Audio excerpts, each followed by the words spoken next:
জেলা তাঁতি দলের বিতর্কিত কমিটি বাতিলের দাবিতে প্রতিবাদ সমাবেশ।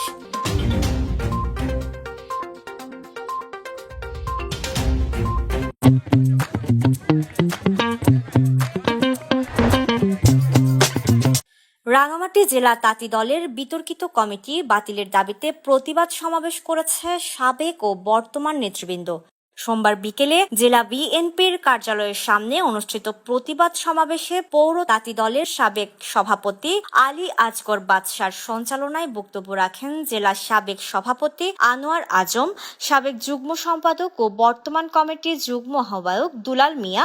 এ সময় সাবেক সিনিয়র সহ সভাপতি কাজী নুরুল আমিন, সাবেক সাংগঠনিক সম্পাদক রতন মহাজন সহ সাবেক ও বর্তমান নেতৃবৃন্দ উপস্থিত ছিলেন। এ সময় বক্তারা বলেন, গত মার্চেও 24 তারিখ 73 সদস্য বিশিষ্ট জেলা কমিটি অনুমোদন দেয় কেন্দ্রীয় কমিটি। এরপর নারী কেলেঙ্কারির কারণে জেলা কমিটি কার্যক্রম স্থগিত করা হয় এবং জেলা তাঁতি দলের আহ্বায়ককে বহিষ্কার করা হয়। কিছুদিন আগে কেন্দ্র স্থগিতাদেশ তুলে নিয়েছে, কিন্তু জেলার বহিষ্কার আদেশ বলবৎ আছে। এমত অবস্থায় নারী কেলেঙ্কারির সাথে জড়িত ব্যক্তিদের কমিটি বাতিল করে নতুন কমিটির মাধ্যমে জেলা তাঁতি দলকে শক্তিশালী ও গতিশীল করার আহ্বান জানান। জেলা বিএনপি কর্তৃক বর্তমান আহ্বায়ক যিনি আছেন ওনাকে বহিষ্কার করা হয়েছিল একটি নারী কেলেঙ্কারির বিষয় নিয়ে।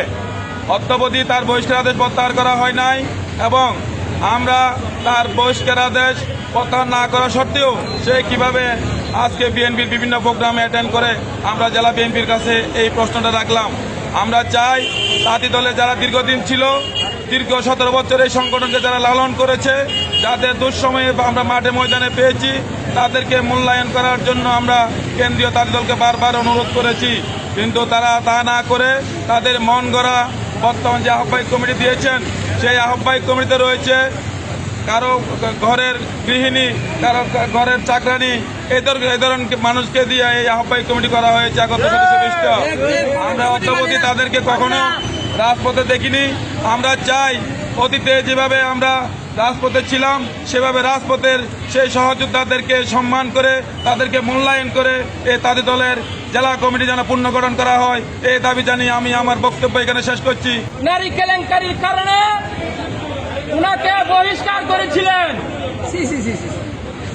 আর উনি কিভাবে বিএনপির প্রোগ্রামে উনি আসতে পারে, উনাকে বহিষ্কার প্রত্যাহার করা হয় নাই। এইরকম আহ্বায়ক আমরা অবাঞ্ছিত ঘোষণা করলাম।